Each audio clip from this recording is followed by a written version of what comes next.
Bonjour et bienvenue sur Algomus. Nouvelle vidéo sur le thème de la base de données, et aujourd'hui en fait nous allons comprendre pourquoi la base de données relationnelle prend tout son sens. Pourquoi cette notion de relation, cette notion d'association que nous avons en fait utilisée dès les premiers modèles avec le modèle conceptuel des données, aujourd'hui va prendre vie et on va voir un petit peu comment l'utiliser. Le sujet d'aujourd'hui, on va traiter des jointures, donc c'est-à-dire qu'on va accéder à plusieurs tables en même temps. C'est l'intérêt finalement des tables du modèle relationnel, et des tables avec toutes les associations, les clés étrangères, les clés primaires qu'on avait mis en place jusqu'ici. On va encore parler un petit peu aussi des requêtes imbriquées, c'est-à-dire des requêtes dont le résultat peut être utilisé en fait en entrée d'autres requêtes.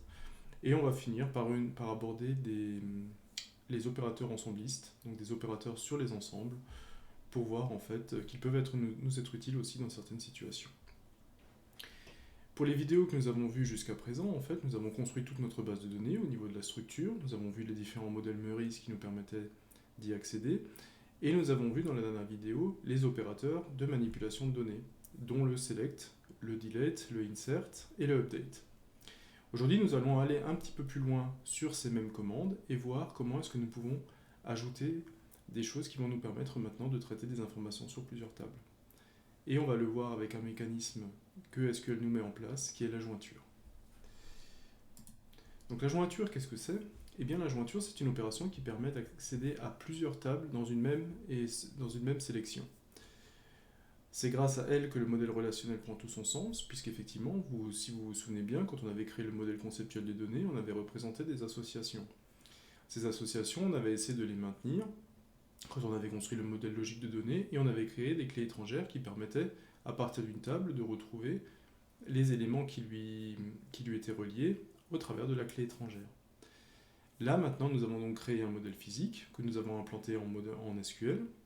Nous avons donc un schéma relationnel de tables, et les tables, en fait, sont reliées entre elles par cette notion de clé étrangère, qu'on avait déjà vu dans les vidéos précédentes, où on avait vu que quand on avait renseigné les données, on ne pouvait plus supprimer un livre, par exemple, qui appartenait déjà à une série, puisque SQL gérait un mécanisme d'association et ne permettait pas de supprimer un roman tant que ce roman était lié à une série.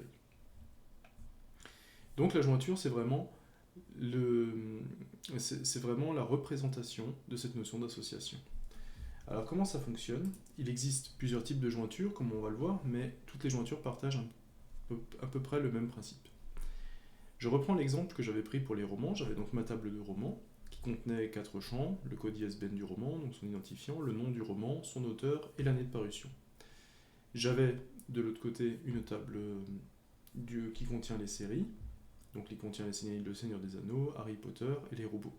Et j'avais mis en place une table aidant qui me permettait d'avoir la relation entre les romans et le nom de série.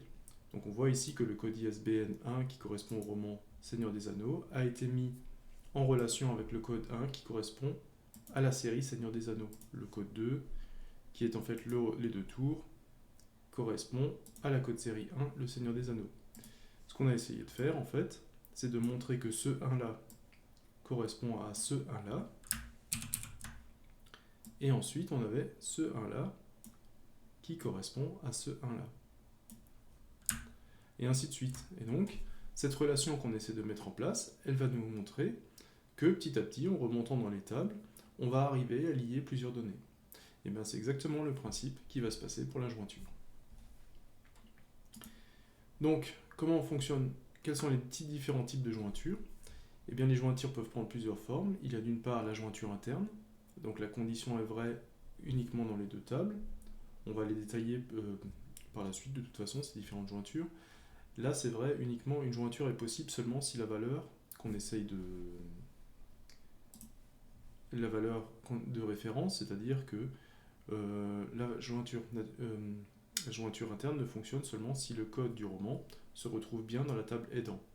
Donc on a bien la ligne du roman si la valeur se trouve dans les deux tables.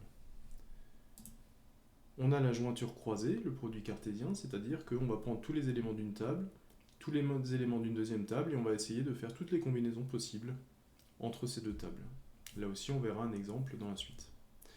La jointure à gauche, la jointure à droite est une petite variante de la jointure interne. En fait, la jointure à gauche, par exemple, va prendre va considérer qu'il y a une table à gauche qu'on va associer à une table à droite. Et la jointure à gauche va dire qu'on va prendre tous les éléments de la table de gauche, on va essayer de les associer aux éléments de la table de droite, on va y arriver pour certains, puisque l'identifiant sera dans les deux tables. Pour certains, on n'y arrivera pas, comme par exemple, là j'ai le livre Neverwhere de Neil Gaiman, qui n'appartient pas à une série, donc il ne pourra pas être associé. Par contre, on va quand même garder toute la liste des romans.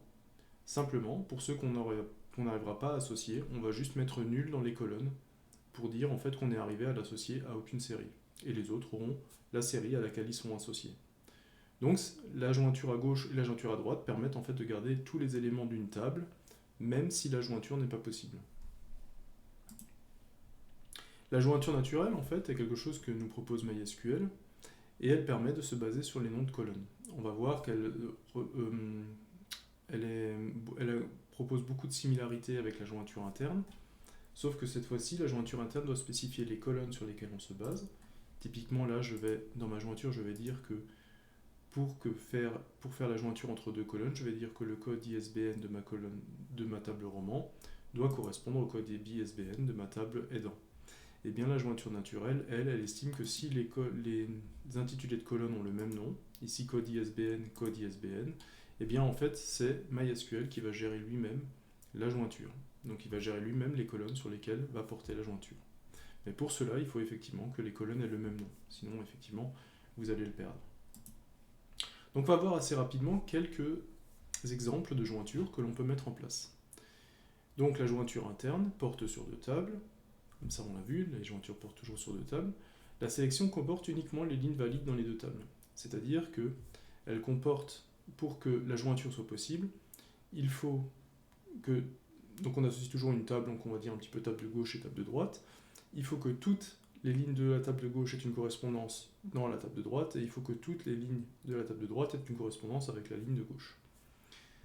Donc, exemple, si je cherche un ouvrage, est-ce qu'un ouvrage est dans une série? C'est une question que je peux me poser. On va voir la syntaxe de la jointure interne, qui en fait reprend notre select classique, from table, et cette fois-ci, en fait, ce qu'on va faire, c'est qu'on va ajouter une autre table avec l'instruction inner join, et on va dire avec l'instruction on, quelles sont les colonnes, en fait, qui vont devoir être comparées, tout simplement.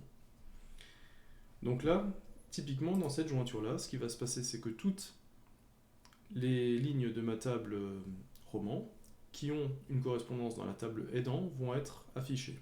Alors que les romans, par exemple Neverwhere, Stardust de Neil Gaiman, qui n'appartiennent pas à une série, eux ne seront pas affichés.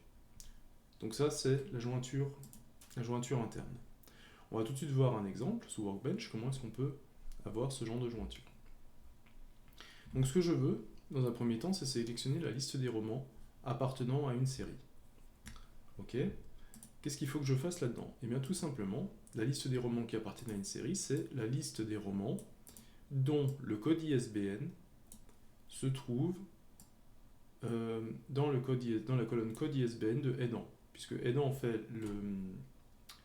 le lien entre un roman et sa série. En fait, si le code du roman se retrouve dans le code ISBN de aidant, en fait, ça veut dire tout simplement qu'il est relié à une série. Là, on n'est pas dans une question je veux savoir dans quelle série elle est. Là, dans un premier temps, je veux juste savoir si elle est dans une série ou pas. Donc je reprends l'exemple dont je vous mettrai la structure en description. Notre exemple de roman. J'ai inséré mes romans dedans, j'ai créé les trois tables, romans, série et aidant, comme dans la précédente vidéo.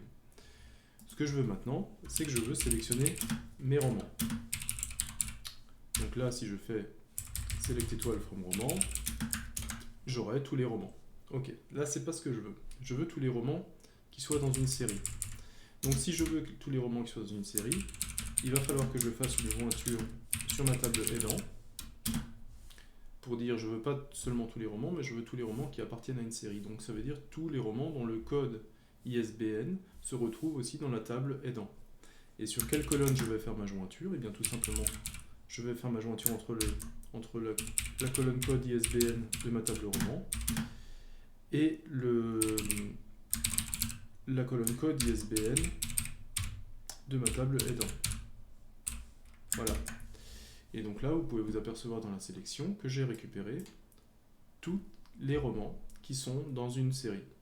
Et donc vous voyez que les livres de Neil Gaiman ont disparu. Il reste les livres de Tolkien qui sont dans la série du Seigneur des Anneaux, J.K. Rowling pour les Harry Potter et Isaac Asimov pour les robots.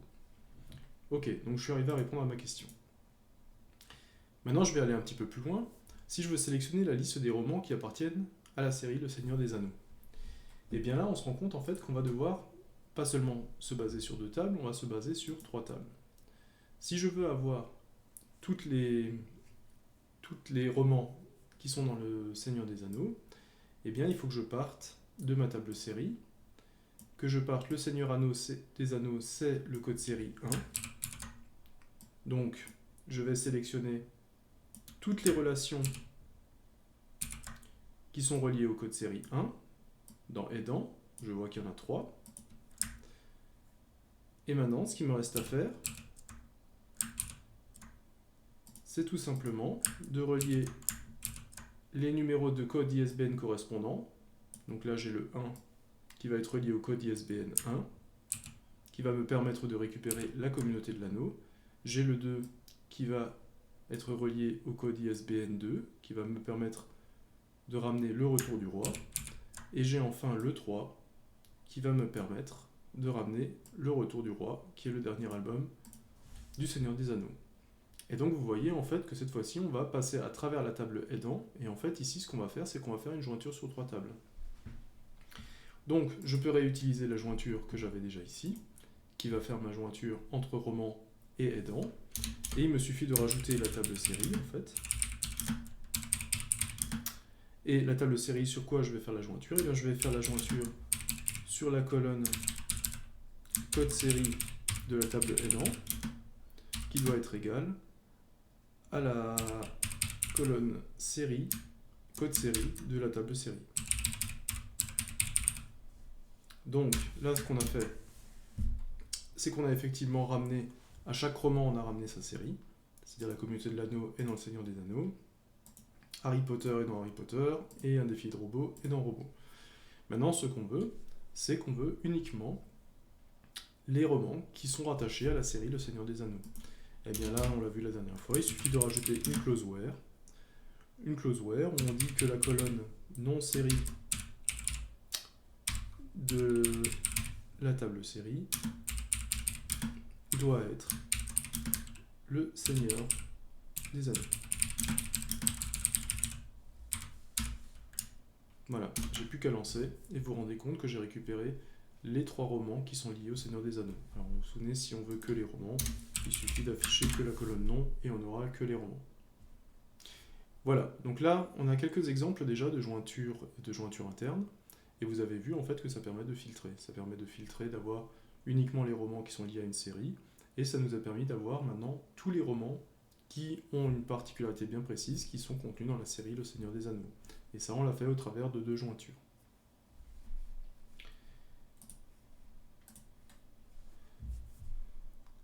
Donc, la deuxième requête, on a vu qu'on pouvait cumuler des jointures. Il suffit en fait de dire quelle est la table qu'on rajoute et quelles sont les colonnes sur lesquelles va porter la jointure. On a vu qu'on avait une jointure qui était sur le code ISBN entre roman et entre aidant, et on avait vu qu'on a une jointure sur le code série entre aidant et la table série. Un autre exemple maintenant de jointure, c'est la jointure croisée. C'est ce qu'on appelle le produit cartésien. On peut s'imaginer, par exemple, on a une table avec des lignes dedans, on a une autre table avec d'autres lignes, et ce qu'on cherche à faire, en fait, c'est toutes les possibilités de combinaison entre ces 2 tables. Donc on va associer la première ligne de la table de gauche avec toutes les lignes de la table de droite, et ensuite la deuxième avec toutes les lignes de la table de droite, et ainsi de suite. Et donc on aura finalement toutes les possibilités de combinaison possibles. Donc la syntaxe de la jointure croisée, elle est un petit peu la suivante. Cette fois-ci, elle est un peu plus simple. On avait une inner join avant, on a une cross join maintenant. Et vous apercevez qu'on n'a plus cette notion de on, on n'a plus une jointure sur une colonne donnée, puisque en fait ce qui résulte c'est le produit cartésien, donc c'est toutes les lignes avec toutes les lignes, et donc on n'a pas besoin de se mettre sur une colonne bien précise. Pour illustrer la jointure croisée, ce que je vous propose de faire, c'est qu'on va créer une table qui va contenir des lecteurs. On va organiser un club de lecture, et donc on va créer une table des lecteurs. Et ce qu'on essaie de faire, c'est qu'on va essayer de faire un listing qui va nous permettre d'associer à chacun des lecteurs toutes les tables, tous les romans en fait qu'il aura à lire. Tout simplement. Donc, comment cela va se passer? On va d'abord commencer par créer une table lecteur. Donc ça, je vous le rappelle, hein, on a déjà vu, c'est un create table lecteur qui va juste prendre, pour notre exemple, on va juste mettre le nom du lecteur et on va dire que c'est un varchar 200. Voilà. Tout simplement, on va juste créer notre table de lecteur. On va lui mettre quelques valeurs dedans. Insert into lecteur. Donc on a qu'un seul champ, c'est le lecteur. Et on va lui mettre comme valeur, on va lui mettre qu'on a Mélanie.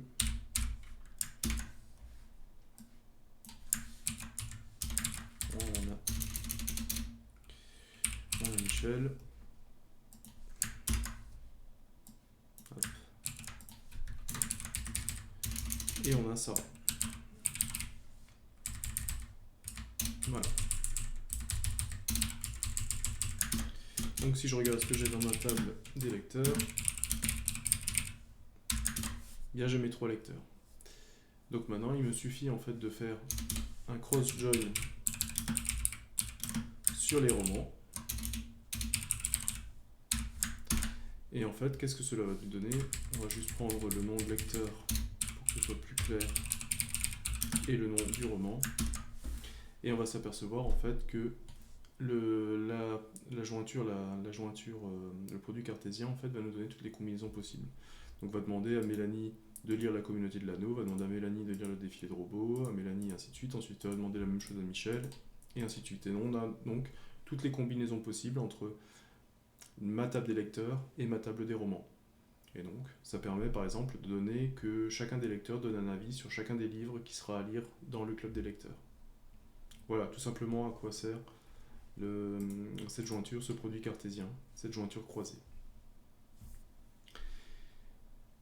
Encore une jointure différente, cette fois-ci, ça va être la jointure à gauche ou jointure à droite. Ça va être, en fait, que la jointure soit à gauche ou soit à droite, elle va utiliser le même principe, c'est juste de savoir quelle va être la table de référence au niveau de la jointure. Donc ce type de jointure, comme je l'ai déjà un petit peu expliqué avant, elle va contenir le contenu complet d'une table et y ajouter les associations qu'elle arrive à faire.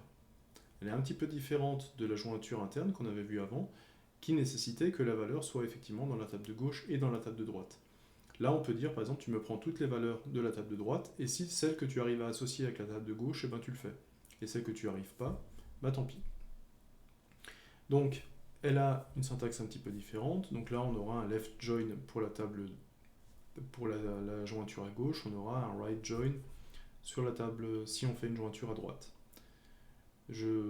La syntaxe est assez proche de inner join, de la jointure interne, donc je ne reviendrai pas trop dessus. On va tout de suite passer à un exemple. Si par exemple nous cherchons à sélectionner tous les romans et afficher le numéro de la série s'il existe, on va juste reprendre la requête qu'on avait fait en haut. Ce qu'on veut ici, c'est récupérer les romans et afficher le numéro de la série si jamais il existe. Donc vous voyez que là, par exemple, j'ai ma liste des romans et je vais maintenant faire un left join sur ma table aidant. Cette fois-ci, on reprécise de nouveau quelle est la colonne. Donc sur roman.code ISBN doit être égal à aidant.code ISBN. Un petit peu plus grand. Et cette fois-ci, vous voyez la différence que j'ai par rapport à la inner join. En fait, vous voyez qu'il m'a sorti tous les romans. Et là, il m'a sorti les 2 romans de Neil Gaiman, Neverwhere et Stardust, alors que ces romans ne sont pas présents dans Aidant. Et vous voyez qu'il a alimenté les colonnes qu'il n'a pas trouvées, il les a mis à nul. Cependant, il m'a quand même mis les 2 romans, en fait, qui n'ont pas d'association avec des séries. Donc c'est encore une façon de voir la jointure de façon un petit peu différente, suivant le cas qu'on a besoin. Là, ça nous permet vraiment de sélectionner des lignes dans une table et d'y associer une autre table si jamais l'association a lieu. Et si jamais elle n'a pas lieu, en fait, on garde quand même les éléments de la table, mais on y associe la valeur nulle pour dire en fait qu'on n'a rien trouvé au niveau de l'association. La jointure naturelle, cette fois-ci, en fait, elle va ressembler beaucoup à ce que la jointure interne. Elle a vraiment un prérequis, c'est-à-dire que pour que la jointure naturelle se fasse, il faut que les colonnes qu'on essaye d'associer aient le même nom. Dans l'exemple que l'on a fait sur les romans, c'est le cas. Et donc, à partir du moment où les colonnes ont le même nom, vous pouvez utiliser une jointure naturelle et vous passez en fait de spécifier les noms de colonnes. C'est typiquement ce qui se passe dans mon exemple ici, où j'avais récupéré les romans qui sont dans le Seigneur des Anneaux. Et bien vous voyez que ce que je fais, c'est que j'essaye de valider entre elles la colonne ISBN de la table roman et la colonne ISBN de la table aidant. Mais comme ces deux noms de colonnes ont exactement le même nom, code ISBN dans les deux tables, je pourrais me passer de les spécifier. Et cette fois-ci, c'est plus une inner join, mais c'est une natural join. Pareil pour la deuxième jointure. Cette fois-ci, j'essaye d'avoir une correspondance entre le code série de la table aidant et le code série de la table série. Et bien, comme les deux colonnes ont le même nom, si je laisse faire MySQL et que je lui précise qu'ici j'ai une natural join, il va essayer en fait de faire la jointure, c'est les colonnes qui ont le même nom entre les tables que je lui demande. Et si je relance ma requête, eh bien je m'aperçois qu'elle a bien été modifiée. J'ai bien les romans qui appartiennent au cycle du Seigneur des Anneaux. Donc là encore, on peut voir que MySQL gère quelque chose de son côté. Donc là, le seul prérequis, en fait, c'est qu'effectivement, que les colonnes que vous essayez de mettre en correspondance au niveau de la jointure, il faut qu'elles aient le même nom. Sinon, effectivement, MySQL ne s'en sortira pas et il ne saura pas comment effectuer votre jointure.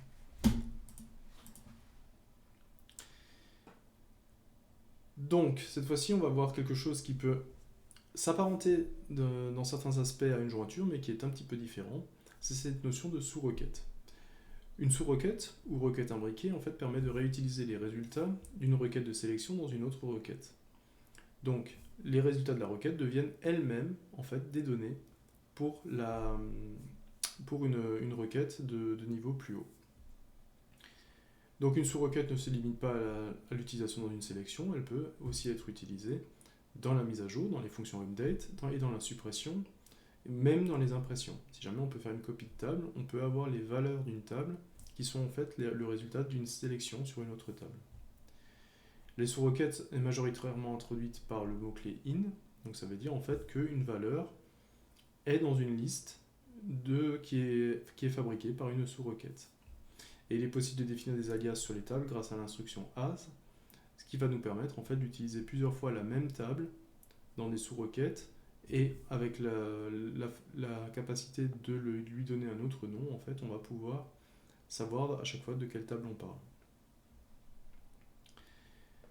Donc in permet de parcourir une liste d'éléments, à la différence de l'égalité stricte, donc le égal qu'on peut avoir quand on a notre clause where. Ici on a le mot-clé in qui permet de savoir si un élément se trouve dans une liste d'éléments. Donc c'est clairement le in que l'on retrouve par exemple en Python quand on parcourt une liste, ou en C++, on peut l'utiliser aussi quand on parcourt un tableau ou un vecteur, ce genre de choses. Donc c'est-à-dire que on va essayer de parcourir cette liste et voir en fait si l'élément est dans la liste. C'est en fait un test d'appartenance à cet élément. Donc la sous-requête doit donc fournir une liste d'éléments de la même nature que l'élément qu'on essaie de comparer. Effectivement, si on essaie de chercher une date, eh bien, il faudra que la sous-requête nous renvoie une liste de dates. Si on cherche un nombre, il faudra effectivement que la sous-requête nous renvoie une liste de nombres. Donc il faut qu'il y ait une correspondance entre la colonne dans laquelle on est en train de chercher et le résultat de la sélection de notre sous-requête. On va tout de suite faire un exemple pour que ce soit plus parlant. Pour l'utilisation de in, commençons par chercher tous les romans dont l'auteur est J.R.R. Tolkien ou J.K. Rowling. Ok.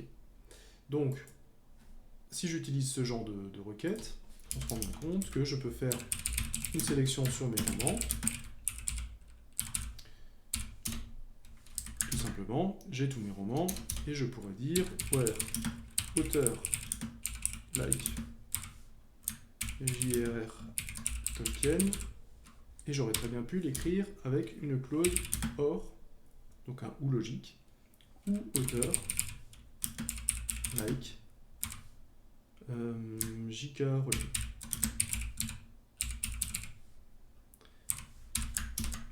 Ça, c'est quelque chose qui fonctionne très bien. On a donc la liste des romans qui ont été écrits ou par J.R.R. Tolkien ou par J.K. Rowling. Maintenant, si nous voulons utiliser l'opérateur in et l'opérateur de liste, en fait, ce qu'on va chercher, c'est que l'auteur, est-ce que l'auteur, en fait, se retrouve dans une liste qui contient J.R.R. Tolkien et J.K. Rowling. Et vous voyez en fait qu'on a la même sélection. Comment ça va se passer? Eh bien, tout simplement, on va considérer la liste qui contient J.R.R. Tolkien et J.K. Rowling, et on va regarder pour chaque auteur, est-ce que l'auteur est dans cette liste ou pas. Donc, on va avoir à la fin la liste des romans qui ont été écrits ou par Tolkien ou par Rowling.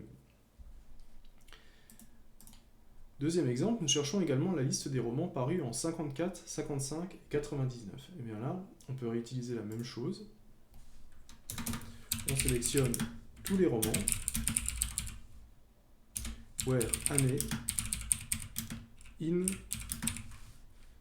Alors j'ai mis 1954, 1955 et 1999. 99. Et encore une fois, vous apercevez que la requête en fait va chercher toutes les années de chacune des lignes, et à chaque fois qu'elle correspond à une des années que l'on a mis dans la liste, en fait, elle va nous l'afficher. Donc on récupère tous les romans de 54, de 55 et de 1999. Ok, donc on a vu un petit peu comment fonctionne ce in. Maintenant, ce qu'on aimerait voir, c'est justement récupérer quelque chose, remplacer le contenu de ce in par un select, pour montrer comment fonctionne une sous-requête. Donc nous allons retrouver la notion de jointure en sélectionnant tous les codes ISBN contenus dans la table aidant, puis en sélectionnant tous les romans dont l'identifiant est dans cette liste. Ce qu'on va faire là, c'est qu'on va revenir en fait à ce qu'on avait avant à la jointure, et quand on essayait de chercher quels sont les romans qui sont dans une série. Si je reprends ce qu'on va faire ici, c'est qu'on va simplement faire un select qui va nous ramener cette colonne, donc la colonne des codes ISBN dans aidant. Et ce qu'on va faire, c'est qu'ensuite on va regarder la colonne ISBN des romans et de voir en fait quels sont les codes ISBN de romans qui sont dans la colonne qu'on a remontée de la table aidant. Donc vous voyez qu'on a de nouveau cette notion de jointure, mais qu'on va écrire un petit peu différemment. Donc pour avoir toutes les codes ISBN qui sont dans la colonne aidant, et bien ça c'est très facile. On voit que quand on sélectionne tout ce qu'il y a dans la table aidant, on se retrouve avec un code ISBN et le code série. Ben nous, ce qui nous intéresse ici, c'est uniquement le code ISBN.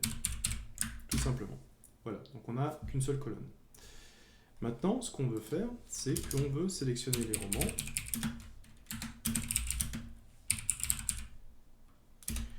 où le code ISBN, en fait, se retrouve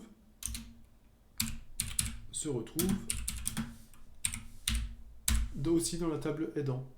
Donc ce que je peux faire, c'est que je peux utiliser ma requête qui m'avait redonné la colonne de tous les codes ISBN, et je peux l'utiliser dans mon in. C'est-à-dire que je vais chercher tous les romans dont le code ISBN sont aussi dans la colonne ISBN de la table aidant. Et quand je lance ça, on va se rendre compte en fait que je vais retrouver tous les romans en fait qui sont liés à un cycle. Donc ça m'a enlevé les romans de Neil Gaiman. Ok, donc ça fonctionne. Et si maintenant, à contrario, je voulais voir quels sont les romans qui ne sont pas dans une série, eh bien en fait, on a une manipulation très simple à faire. Il suffit de rajouter un note pour inverser le test. Donc cette fois-ci, là où avant je regardais si le code ISBN était dans la liste, maintenant je veux qu'il n'y soit pas. Et donc en fait, j'ai retourné le test, et donc ça me sort uniquement deux romans qui ne sont liés à aucun cycle, à aucune série. Voilà tout simplement comment fonctionne le in, les selects imbriqués, et comment en fait on peut récupérer, comment est-ce qu'on peut simuler finalement aussi une jointure avec un select.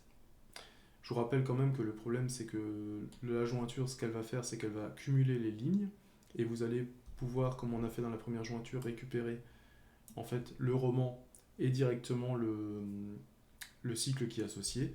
Alors que quand vous avez une sous-requête, eh bien vous ne pouvez pas récupérer ce qui est rendu par la sous-requête. Là, typiquement, je suis que dans ma sélection de romans et je ne pourrai sortir les informations que du roman. Le sous-select, en fait, ne sert que à la sélection du roman et par contre ne ramènera pas les informations qui se trouvent dans la table aidant. C'est la grosse différence entre la sous-requête et la jointure. Donc si vous voulez récupérer les données, utilisez plutôt une jointure. Donc, le notin, on l'avait vu.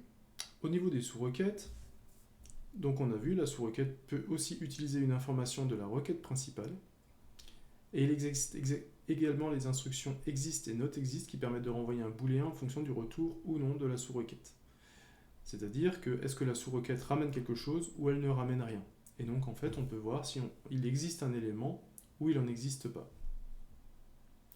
Réécrivons la requête de sélection des romans appartenant à une série à l'aide de l'instruction exist. Donc écrivons la requête de sélection des romans appartenant à une série à l'aide de... Ok, d'accord. Ce qu'on va essayer de faire, c'est qu'on va essayer de chercher tous les romans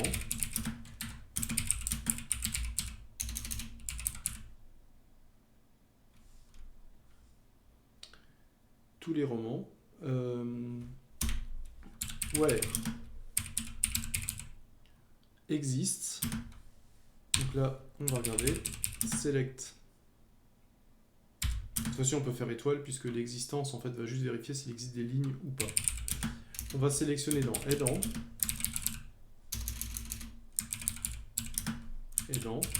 where aidant.code ISBN égale roman.code ISBN. Est-ce que ça va marcher comme ça? Je vais besoin d'un alias. Voilà. Tout simplement. Qu'est-ce que j'ai fait dans cette fonction? Eh bien, tout simplement, si on regarde, j'ai pris le roman qui est ici, et je l'ai réutilisé. En fait, ce roman-là correspond à la même table. Donc j'ai regardé, j'ai pris dans la table aidant, et j'ai cherché quels sont les codes ISBN de la table aidant qui ont une correspondance dans roman.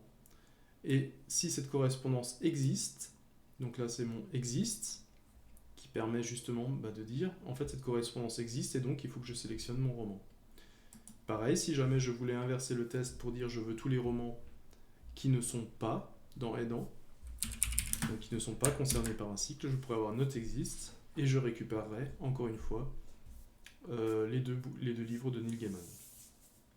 Donc ça existe en fait, ne s'intéresse pas vraiment au résultat qui est remonté par le select en fait, elle s'intéresse juste de savoir si le select retourne 0 ligne ou retourne au moins un résultat. Donc est-ce qu'il existe, est-ce que le select en fait remonte quelque chose? C'est ça la question. Est-ce qu'il existe un résultat à ce select ou il n'en existe pas? Donc c'est vraiment juste sur un booléen que c'est fait. Et encore une fois, comme sur les requêtes imbriquées, là on ne peut pas récupérer les informations de la sous-requête. On va juste passer maintenant aux opérations ensemblistes. On a fait un tour des jointures, donc juste pour dire quelques petits mots des opérations sur les ensembles. Donc sur les opérations sur les ensembles sont définies en algèbre relationnelle par union, intersection et exception. Donc union, c'est on va créer deux sélections et on va créer une sélection qui va en fait être le cumul des deux premières sélections. Intersect, créer une sélection qui regroupe ce qui est commun à plusieurs sélections. Et enfin l'except, c'est on enlève d'une sélection les éléments contenus dans une autre sélection. En théorie des ensembles, c'est quelque chose qui s'explique très bien, qui peut s'expliquer très bien avec Paint. Tout ce qu'on va faire en fait, c'est de prendre un ensemble. Donc c'est une liste de valeurs, des lignes d'une table par exemple. Ça c'est les lignes d'autres lignes sélectionnées de façon différente. Et en fait, ce qu'on va simplement dire, c'est que l'union des deux, eh bien, c'est de prendre ce qu'il y a dans les deux cercles, dans les deux ensembles. L'intersection des deux, c'est ce qu'il y a juste de commun entre les deux ensembles. Et l'exception, c'est-à-dire que vous prenez un premier ensemble et vous lui enlevez ce qui est contenu dans le deuxième. Voilà. Et donc en fait, on récupère un petit peu cette tête de Pac-Man. Donc on a un petit peu les trois données, les trois ensemble. Un moment réunion des deux, intersection des deux, et exception, on enlève d'un élément les éléments qui sont contenus dans l'autre. Donc ça c'est des opérations qui existent aussi en SQL, qui sont prévues. On va juste remettre.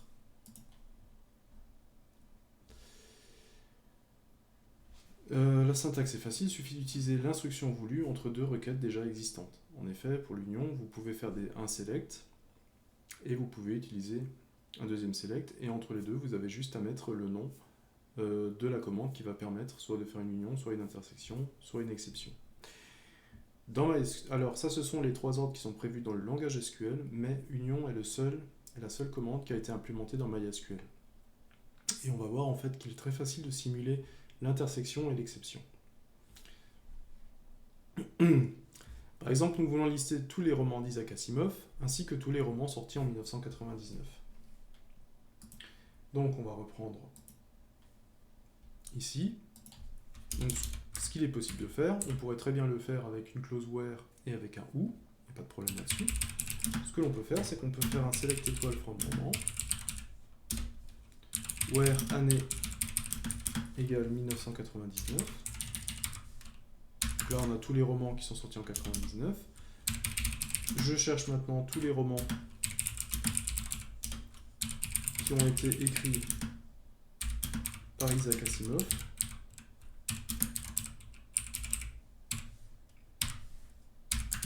Voilà, donc j'ai deux requêtes indépendantes, une qui me donne les romans en 99 et l'autre les romans écrits par Isaac Asimov.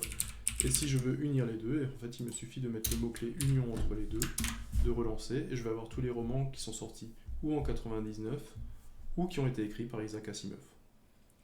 On voit très bien qu'on aurait très bien pu l'écrire avec une clause where année égale 99, or auteur égale Asimov. Là, c'est vraiment si vous êtes sur des requêtes complexes que vous voulez unir, c'est de toute façon assez facile en fait d'unir le contenu de deux requêtes. Je voudrais juste attirer votre attention sur le fait que si vous voulez unir deux requêtes, en fait, il faut que ces requêtes-là aient le même nombre de colonnes et le même type de colonne. En effet, vous voyez que là j'ai fait un select étoile roman. Si la première colonne n'avait que le nom, là ça provoquerait une erreur, parce qu'en fait la première requête ramènerait qu'une seule colonne et la deuxième en ramènerait 4. Et il ne saurait pas comment faire l'union des deux. Donc on reste vraiment sur le même colonne, même type de colonne pour l'union.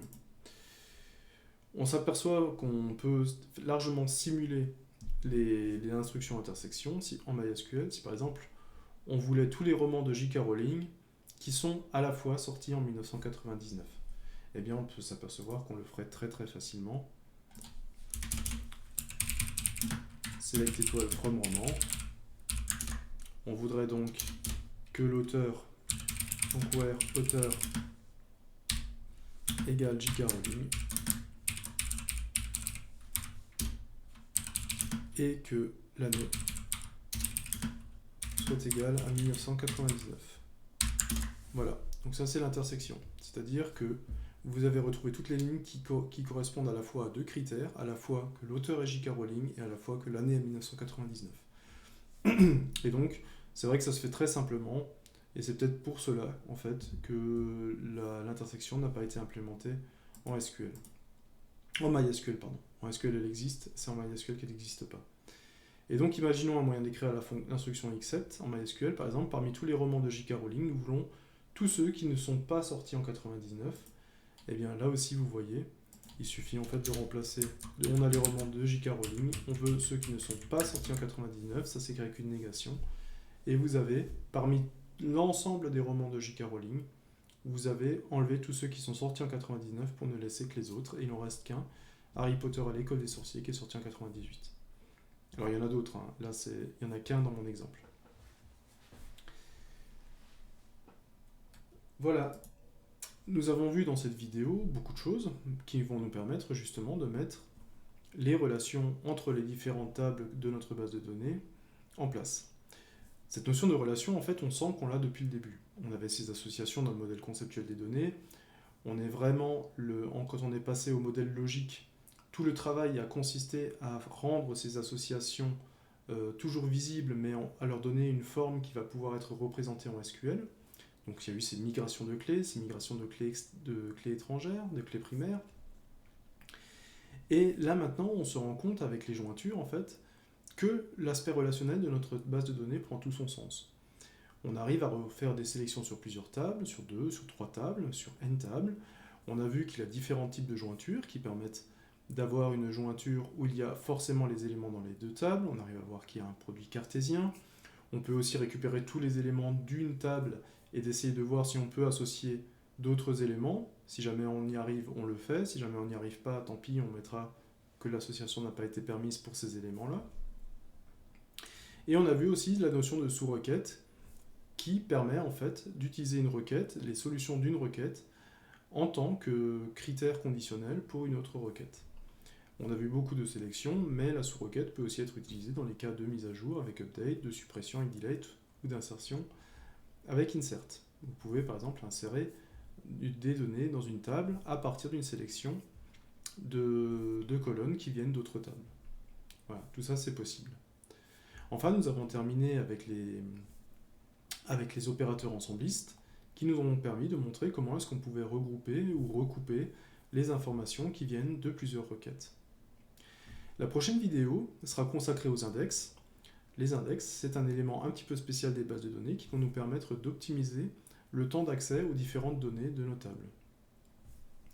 Donc maintenant que vous êtes devenu incollable sur la sélection sur plusieurs tables, vous vous êtes rendu compte du champ des possibles, vous pouvez maintenant créer des bases de données avec énormément de tables, à chercher des informations qui sont présentes dans de multiples tables sur de multiples critères. Maintenant, il n'y a plus que l'imagination qui est votre seule limite.